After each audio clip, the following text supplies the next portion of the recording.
Hello and welcome back to the back nine of the Blitz at Black Butte 2025. You look at this incredible scenery that we've got around. A huge thank you to our sponsors. We are 9 holes in and it's starting to get a little windy. Things are starting to pick up. I am Scott Withers here with Taylor Coulomb. Taylor, how we doing? Doing pretty good. Gonna check out some footage. As you said, it's getting pretty windy, so this is gonna play a little different than maybe what we saw in the front. All right, we got Riddley Barker, we got myself, we got Dallas Garber, and our fourth member is Gerald, all the way from Hawaii, now living in Oregon, and has been working for the Pro Tours. I've seen him out quite a bit. We're gonna jump right in. Hole 10, one of the hardest par 4s on the course, especially playing back into this headwind, and no tee pack. Yeah, it kind of sets you up with a funny angle to begin with from the tee, not to mention the shot itself. Okay, we got kind of a off the fairway B-cam, but see Dallas cut roll here. You're trying to throw like a big turnover, or if you have the power, maybe a massive forehand could work. Yeah, I took 2 different lines on this for the 2 days. I really wanted to just throw an Annie, which is what Dallas tried to do. You can kind of see the golf flags on a really sweet little 9-hole, 12-hole mini golf putting course right there next to us at Black Butte. This camera angle is not perfect for these, but yeah, the big kind of turnover Annie to get in the fairway is key. Do you think this was 700 feet? I feel like it might have been a little longer than that. I think it might have been in a straight line, but what you guys can't tell from here is we're almost throwing maybe 90 degrees perpendicular to where the basket is. So it's probably playing closer to 800. Yeah, basket's in the tree line, kind of to the right. You could take a hyzer off the tee and kind of throw it over this fence if you wanted to, but that brings a lot of OB into play. And this was the part of the course I kind of felt like 8, 9, 10 was the teeth of it, and you really just needed to be in play. That one's fine, but it's still so far back. Yeah, it felt like even when you got a good tee shot off, you didn't really have just like a stock approach. You had another full shot, and it had to be pretty good because, as you said, the wind is picking up, so your angles are getting even, almost need to be more precise now. We see Josh getting ready for his. This is a hard hole without that true elite 500-foot distance. I will say that. Josh is a control player for sure. There's a couple of these par 4s that were coming up that they're kind of tough to get to. Yeah, talk about that. So you and Dallas having some more distance, you guys are able to go fairway driver here. How much of an advantage do you think that really gives the player? Well, I don't think we went fairway on the tee. I think we went fairway drivers maybe in. I really want to throw a forehand into this hole if I can. I was just looking up the course stats for hole 10, and it did play over par, which it played at 4.04, and on a hole that doesn't have really that much OB outside of if you really spread your tee shot, it just, the wind was kind of the biggest factor, and the overall distance here, 78% of the field parred this hole. Yeah. But this is how I want to come in here. Like, the backdoor backhand can work, but really staying away from trees and being able to find yourself a putt. But I'm going like the most stable halo destroyer I have, throwing it hard, just trying to get up in there because, and it was okay. It wasn't a terrible shot or anything, but it's going to be kind of a common theme for these next few holes. The greens are kind of in the woods. Yeah, and that's what I was just going to bring up is I think that's another thing that challenges this hole. So far with the par 4s on this course, the real challenge on the green is the wind and maybe the basket's on a mound. This is the first green where if you're not close to the basket, you might not actually have a good look at it. It appears Ridley's upshot, and that is not great. It will be a putt for sure, but there's some low branches that hang around on all of these trees, but it's classic, right? This is actually part of the normal disc golf course. It is not one of the holes, but like where the basket is, and you can kind of see a wooden post in the background here. There is I believe 9-hole permanent course out here at Black Butte that plays through this section of the property. You'll see the next hole we play, it kind of actually looks like a normal disc golf hole and not a golf shot. So a little bit of this is cleared out, and the putting area once you're in is kind of cleared out. But everything in the outskirts that protects the golf course from where the disc golf basket is, you got to kind of keep them low under the branches and putt pretty firm. Yeah, that's kind of a theme when you're in the woods in this Central Oregon area, where if you're in the woods, it's a lot of low cover. Oh, and that was a great effort. Yeah, what an effort by Riddley. That's probably 40 feet, 45 feet. At least, yeah. And I feel like I was right at the edge of the circle here. I don't really remember. Yes. Yeah, maybe about 30 feet. That is a good putt to hit. So when we changed over from having Pro 28s on a lot of these holes to, I believe these are old Mach 5s, how does your putting style change? So me personally, I just kind of changed my sweet spot on baskets. So on these baskets, I'm probably going to be more toward like low left and a little bit softer if I can. But a challenge in this round particularly, as you said, is at this point in the round, it was getting kind of windy. So trying to softball the putt wasn't necessarily just something you could just do. Yeah, I would totally agree with that. And you see, I think this is pretty common in the sport in general. The younger the players are, the harder they putt, because your new generation, your Dallases, have grown up with good baskets on every course. So you can fire putts. When you get back to some of these Mach 5s, you got to tone it back a little. Hole 11, 335. Honestly, really cool hole. Not like the crazy hardest or anything, but this is the first hole that feels like a disc golf hole that we're playing. Yeah, this is a classic 300, 350-ish park-style disc golf hole that we've probably all grown up playing at some point. Looks like you're lining up the straight backhand. Yeah, I'm throwing a Glow PA3, 400 Glow PA3, so it's got some stability to it, and I can kind of hammer on it. It got drifted up in the wind a little bit, but I'm not upset about that. It's edge of the circle. It's going to be a tricky putt with the conditions currently, but I don't know. I mean, I was playing kind of blind. I got a little bit of a practice round in the day before, but when we played the practice round the night before, it was just like completely calm, and I was throwing thumbers to this. So Dallas trying to go backhand also, lets it go a little early, gets through the tree though, and parked. Yep. Yeah, so slight change between you two. So I believe he threw there one of his putting putters, which is a little straighter. You were aired on the overstable side and kind of drifted left. So it looks like all you guys here are just going for this straight shot. Yeah, I don't know what people in your group did.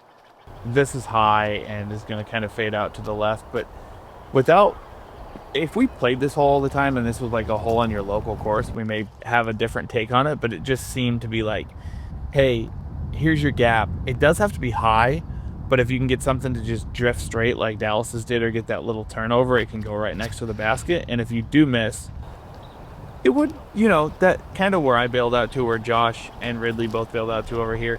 This is a safe shot. It's away from the tennis courts and the pickleball courts. There's no OB. There's a community garden over there too. We don't really want to go in. Yeah, I saw a lot of sidearms, maybe down the gap the catch cam was filming from, but as you said, it is kind of a park hole, so the straight shot is just kind of see your gap, hit your gap. Riddley, maybe 55 here? Yeah, it's a long putt for sure, and the longer we go in this round, the more the wind's going to blow. Yeah. You'll see that. So these are testers for me. I'm like edge or just outside the circle, and I don't push putts through the wind very well. I got a little lucky here, and it was a left to right from where I was putting at, and I can handle those because they don't knock my putters out of the air. But a big difference between Dallas and I is he's an incredible wind putter. Like his putter's flat, it comes off firm. Conditions, to an extent, don't really seem to bother him. If I'm in a right to left wind or I'm in a headwind, man, I don't know where my putter's going. I've been playing forever. Yeah, but making it work there, you capitalize on back-to-back, what most people would say are tester or maybe even bonus putts with that much wind, so you're keeping it rolling. Yeah, new course too. We didn't know how it was going to score. It had been played the past couple years, but I think the quality of field got a little better this year. Yes. And I believe I played 2 years ago, and we played an entirely different configuration. Okay. This hole was kind of wild in terms of, I think that there was a very easy way to birdie it, which I'm taking. And then there's a backdoor, like hyzer backhand that you can actually get an eagle putt at this hole. I don't know if it's 475, if it's 450, or if it's 525. I just knew that there was one gap for me to throw a forehand down, and if I did that, I was going to get a pitch-up birdie. But I think everyone else on this card's trying to go backhand. Yeah, so at least from what I saw, the backhand hyzer is more so just a play to guarantee birdie. I know with your forehand in the woods, that's caught up early. That's the real teeth of this hole. It's not long, there's not much danger, but if you don't get clean, you have a long upshot, and I wouldn't even really say there are gaps. There are more so just windows when you're caught up short. Yeah, for sure. It's not a line that's intended to be taken, but and I get it, like this course is scoring really low, so you're almost trying to break the hole by going the backdoor backhand. I think Dallas had the right play. Riddley seemed like he went that way and then backed off of it a little. I think if you're going down this right side, you got to just send it. It's just got to be something that like you pump. And if you're not going to, you might as well play what looks like the intended fairway, which is the left side where I threw forehand through. You're going to see, I'm going to get up there and have literally like an 80-foot pitch up or a 100-foot pitch up. Yes. And this is hard from over here now because they're not on a disc golf hole anymore. They're like trying to scramble through whatever, like you said, window might be possible. Yeah. Dallas here, forehand with, I believe, a flippier distance driver, so not a short shot either. Okay. And like you're saying, that's just, you're trying to hit one of those windows, and there's just a ton of trees and random branches down there, and some of them you just can't really see. Yeah, we weren't behind him with that camera angle, but it really looked like he hit the line that he was intending to on a really good shot, and then it just runs into something eventually. But that looked like a well-executed upshot that just needed to maybe beat one more row of trees. I would agree. I think his reaction said that too. He liked it till late. Riddley with kind of more of a turnover and just squares one up. Yeah, you could see the basket deep back by the cameraman there, not from this view. Yeah, now you can. It's over by the camera, the second camera guy. And Josh's jar did go a little farther, so he's got a slightly more manageable upshot, but even then, like, he's grinding that one out and throws a really good one. Yeah, that's excellent from over there. I didn't play from that side myself, but I saw people play there, and any up and down from over there is a good shot. Riddley here eyeing up a backhand. This is maybe, yeah, I mean, he's not far away at this point, maybe 100. Yeah. He's got skills for sure. I hadn't played with the kid until this week. Yeah, that's a great shot right there. Yeah, he banged a lot of putts and just is pretty smooth. Okay, so talk about this as a player. You're playing well, you're putting well, you just putted good. You're pretty close to the basket, and you choose to go for more of a throw here. Yeah, I'm outside my putting range here. I'm not going to lie. I think the camera might make this look closer than it is. I was probably 90 to 100 out there, and I just don't have that spin putt that ever really has a chance to go in from there. And my thought was like, yeah, you're playing pretty well. You're already kind of gaining strokes on most of your card on this hole. Like, take your gator, pitch it up, and birdie putts like that are how you win tournaments. Correct. Especially you just had to make 2 30-footers. I mean, yeah, the mental relief of just having a tap in is a big deal in a long. And this was one thing you guys should know as viewers. These were long rounds too. They did back up and they did take some time, that's for sure. And we're kind of getting into a stretch, not hole 13, but 14 through 18.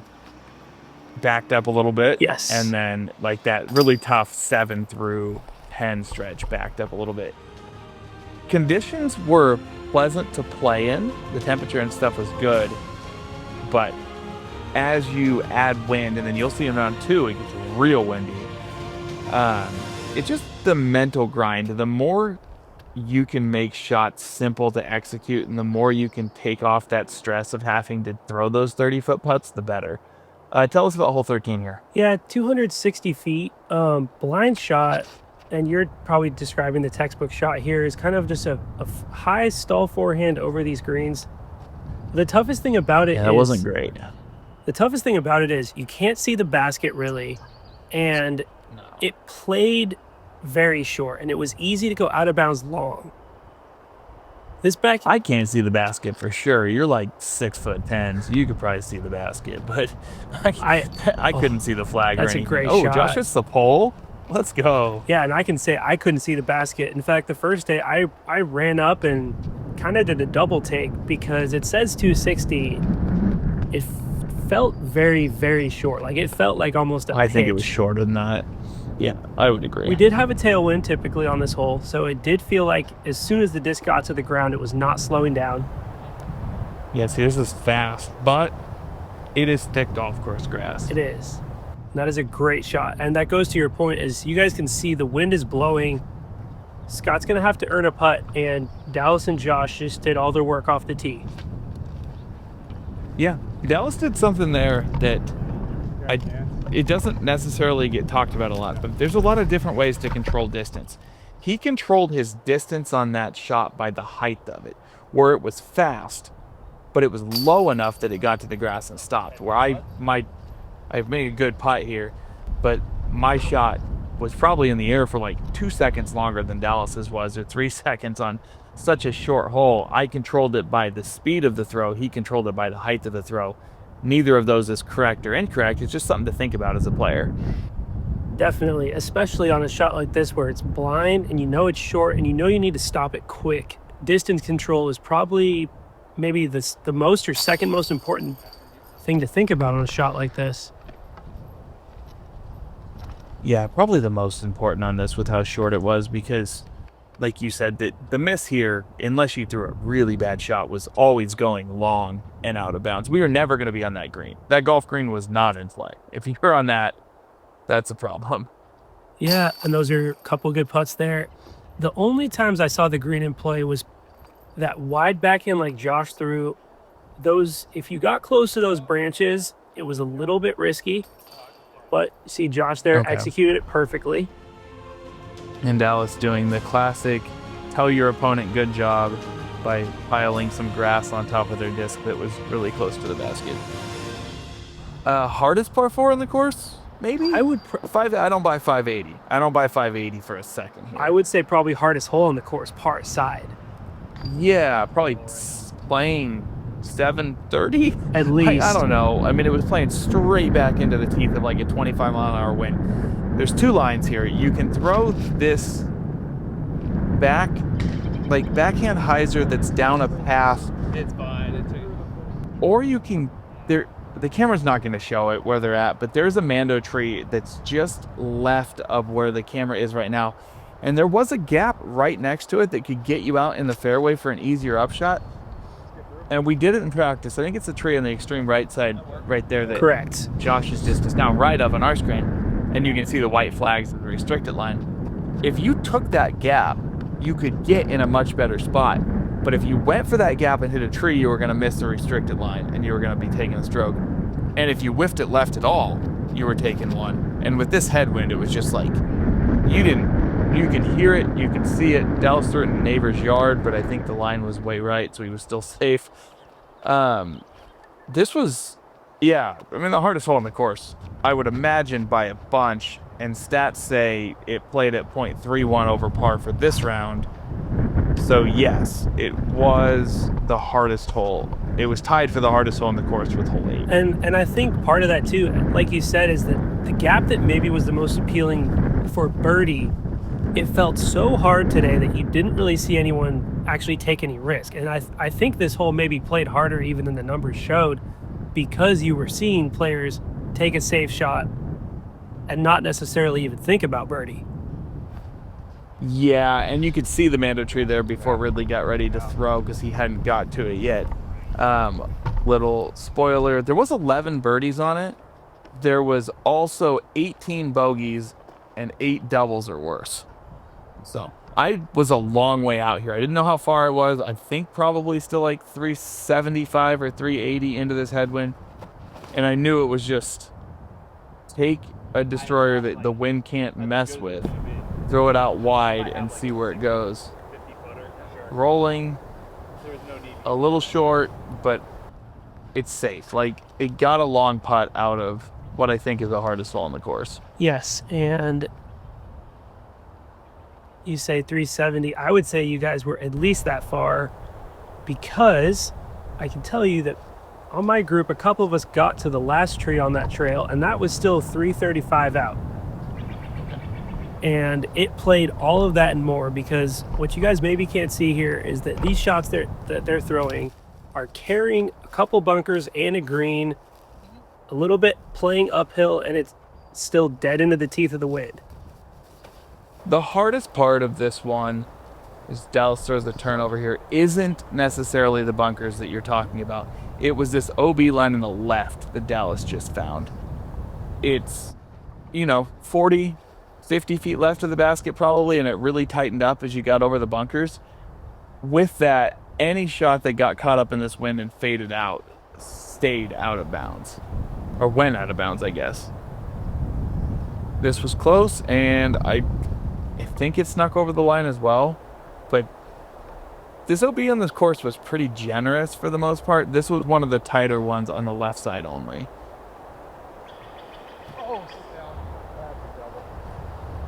Now Dallas is a putt for 5 from edge of the circle, maybe just outside. This hole happens real quick. It does. Josh here, a long look. Yeah, for birdie. That is Cashes it in. That is a great putt, and that is one of the best birdies you will get on this property. Yeah, I completely agree. It's Riddley here, He just, trying to save par. This is big. He's got a decent round going. Yeah. It's just never... just a little outside the circle. Yeah. Didn't get it up in the air. I know that putt real well. All right, about like you said, this is probably circle's edge or so. Putt you really need to make.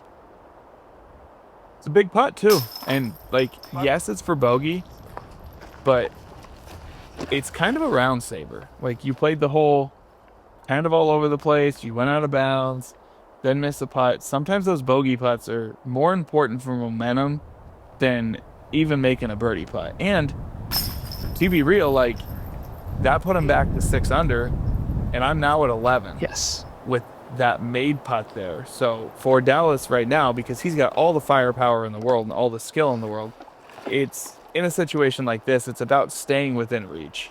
It's like, just don't play yourself out of being able to contend when something's going wrong, because we've got 4 holes left in this round and then a whole nother round to go on a course that we don't know.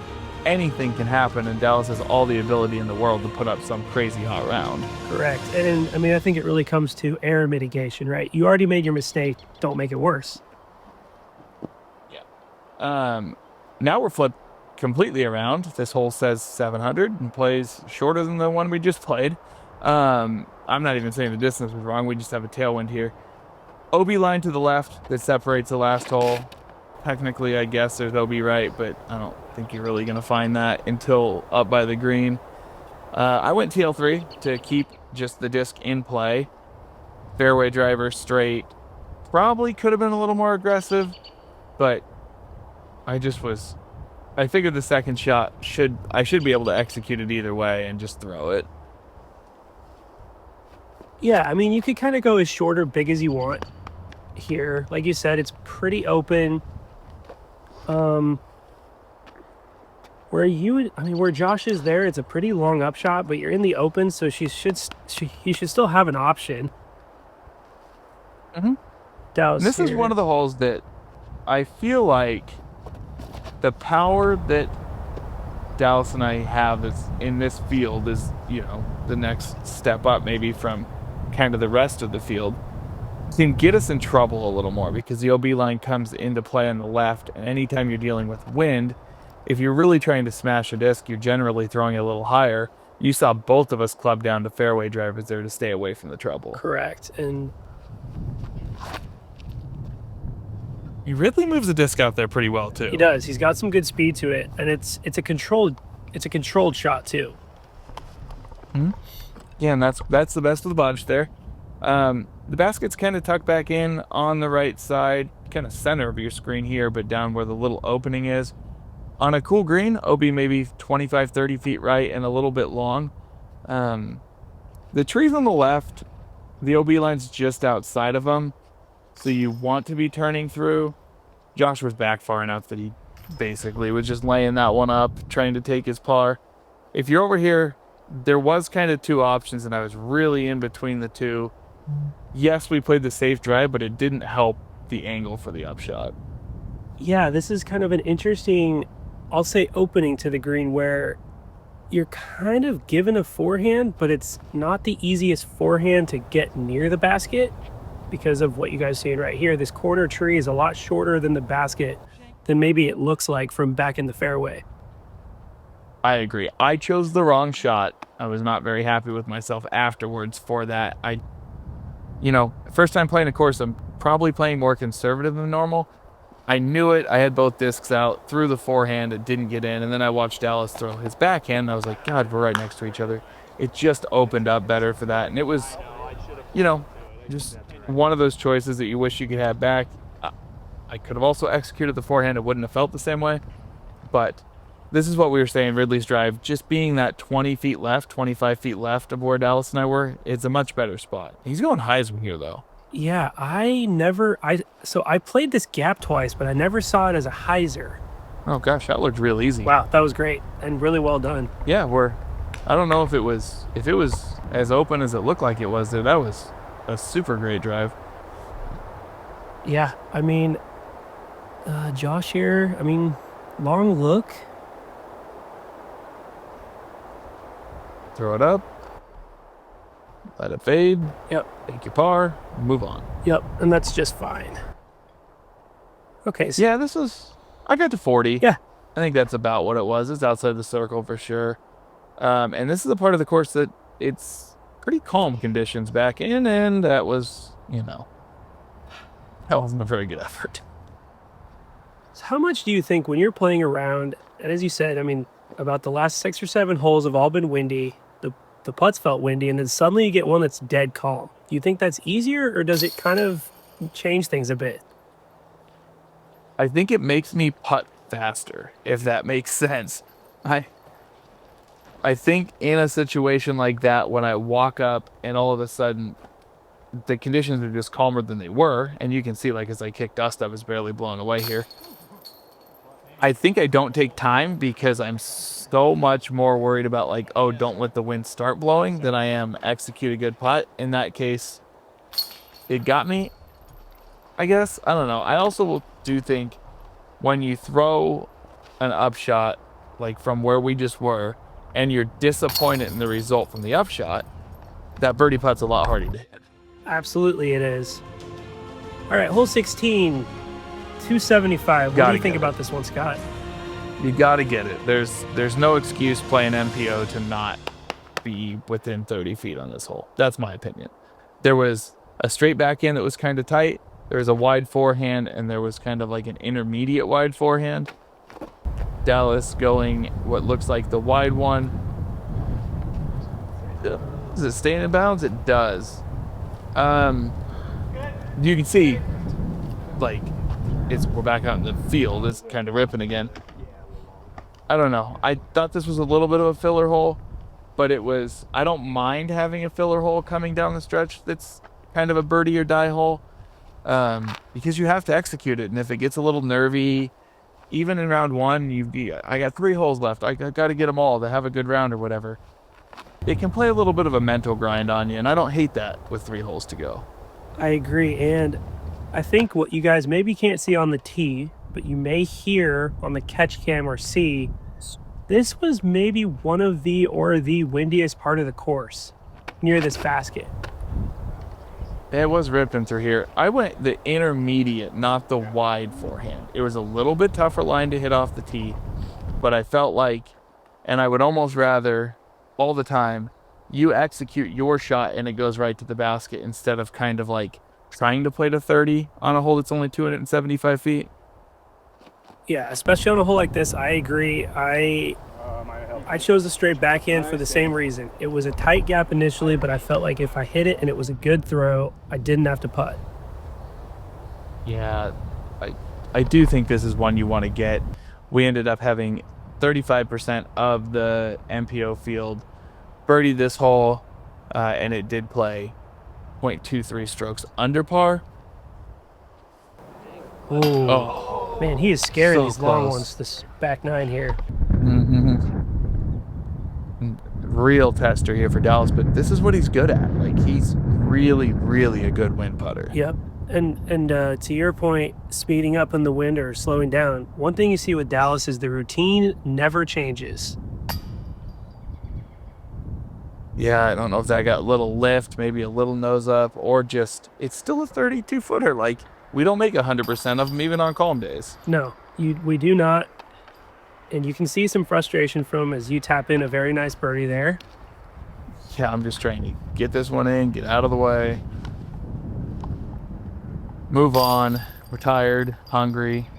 Hole 16. Like, it had been a slow back nine, I will say that. Like, there's a lot of people that played this tournament, though. It was a big field, and it was definitely slow.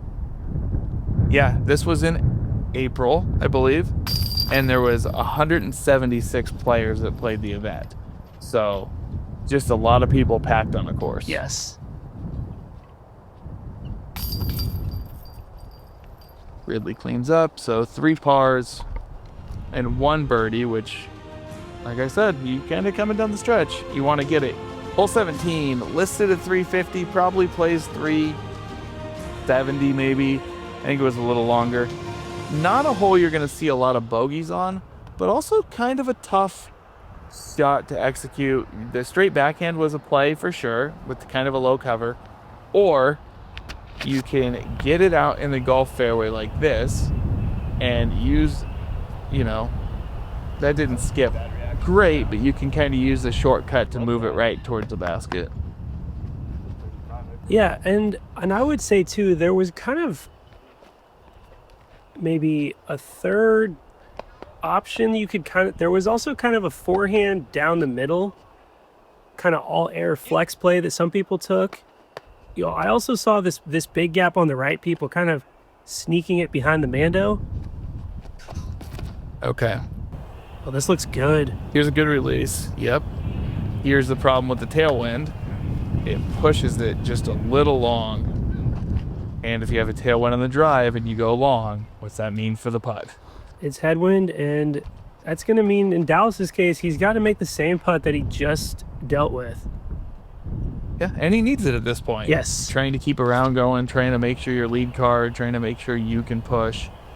I don't generally look at scores during the first round. Like, I'll know what our card is at, but I don't look at live scoring during round 1 just because it doesn't really matter at that point. I'm just trying to get all the birdies that I can. But if you start scorecard hunting and being like, with Dallas, the level that he's at and how good he is, he wants to be lead card because you need to be able to put pressure on whoever is leading. Correct. And this is just, I mean, I'll just say that's just not quite good enough for this hole. Yeah, you want to be closer than this, and you have a big old open field putt from here. And just, I mean, that's a good effort, but there's just, from about 100 feet, there's just no way to get that putt high enough in that tailwind to ever get there under control. Like you said, you got tailwind on the drive, so that means that these 35, 40 footers are now back dead headwind. Riddley definitely takes his time getting ready to putt as well. And he was so solid for like the first 13, 14 holes, and then missed a couple in the last few holes. But, I mean, odds, you're kind of playing them all, the odds, right? Like, even the best three-point shooters in the NBA only shoot 40%. Like, when you're outside the circle in disc golf, especially if, I mean, I think it's harder to putt on open courses like this than it is in the woods.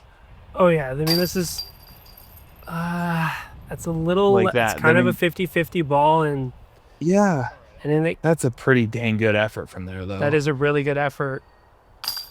But that's how they go in. Low, center, controlled pace, and you're just keeping it rolling here.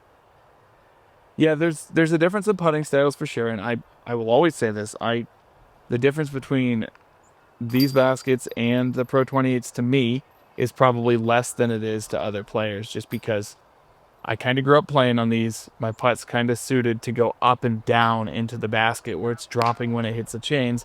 And that means even right side and left side, sometimes they can suck in where the chains aren't very heavy. Dallas just threw a pretty good putt, Yep. and it just didn't quite get in. And I think you see those 50-50 balls when it's windy are already more of like a 40-60. And then you add a basket that's not ideal. Then we got hole 18 here, long par 5. Sweet finishing hole. Real sweet finishing hole. I mean, could you ask for a better view off the tee? No, I mean, maybe on a clear day and we could see the mountains, but the basket is just right of the clubhouse up there. It is a 1,000-foot hole. You're trying to throw your drive just short of these bunkers. There is a tree. The second tree on your right, you'll see when you get up here, is a Mando, so we couldn't go out in the other fairway, which made this hole where I think it was basically not eagleable or was really, really hard to do. But I went fairway off the tee, so I didn't push into the bunkers, knowing that maybe like 450, 460 was all I wanted to throw the drive here. Yeah, I mean, I kind of felt like if you were in play, you're pretty much have a good chance to make birdie, no matter how far you threw your drive, as long as you were past that Mando tree. Yeah, it felt like the main thing was you just wanted to get up somewhere in the open and get out of the way of that Mando tree. This one's pushing it, though. It needs a skip to... Yeah, it's gonna... And it's... be a tough birdie from back there. He's gonna have to execute 3 shots real well. It's safe. Or roller? Probably not in this wind. It's safe, but as you guys can now see, the Mando Scott was referring to, his angle just became much harder. One. Yeah, you can also see the next Mando tree that is way up the fairway. But you have to go right of that one. So this hole made kind of an S, where I almost think the second Mando tree was in play more than the first one. Correct. And what you guys maybe didn't see there was the risk of that flex shot as it stalls, as I believe Josh is at least pushing the out of bounds left.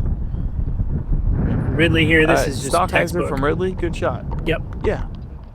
Yeah, didn't try to bite off too much. I think you're going to see Dallas and I both try to go bigger than that.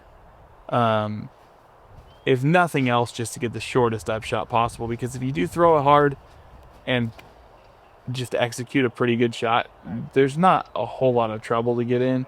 You could go long, but basically, yeah, see, that's smashed. That's pushed maybe another 75 to 100 feet past where Ridley's went. Yeah, and that's going to give him probably a long look at eagle, which he could really use right now. Yep, and I'm trying the same thing. This is a little more inside. You want? Yep. And I haven't seen this yet, but I know where it ended up. Oh, it didn't roll. Okay. I thought it must have hit the hill and got a big roll off of it to end up where I did, but just took one hop, got a good bounce down, maybe a little bit of wind push, and where Dallas and I are there. Eagle looks kind of, but more guaranteed birdies. Yeah, probably more so an eagle look given the position Dallas is in and his typical aggression as a putter. You're in a spot where, I mean, I would assume you're playing well. You probably already know that you should have the lead if you don't do something dumb. And so you're probably just going to say, don't do something dumb. Yeah, I mean, I didn't look at scores at this point, but when you're playing in this field with Dallas on your card and you know what he's at, I'm thinking like, yeah, I don't think necessarily like whatever he's 6 or 7, whatever he's at is in second place, but I know that the likelihood of him not being lead card is real low. So if I'm up by 5 or 6 at that point, it's like, yeah, don't give one back to end the day, but there's not a lot of danger from where we're at to run this.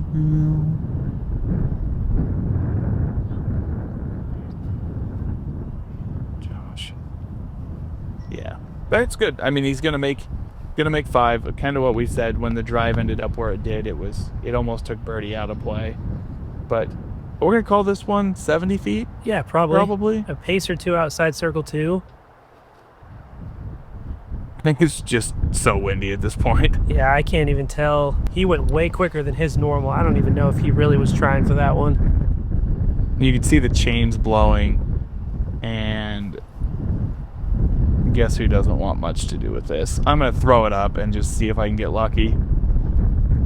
But even then, it still it was not a full layup. It looked like a full layup, but that maybe my heart wanted something outside of what my brain did. All right, Riddley here. 25 footer. Thanks. That is a good putt to finish on. Yeah, a good showing for Riddley. I would assume first time on camera and kind of being on a featured card, and he did himself proud. He threw some really good shots this round. He did, and he put up a score that is good enough to put you in a really good position for Sunday. Mm-hmm. Oh, Josh takes a bogey. His second one must have went out of bounds. Else with a birdie? Gets the 8 down. Yep. Yeah.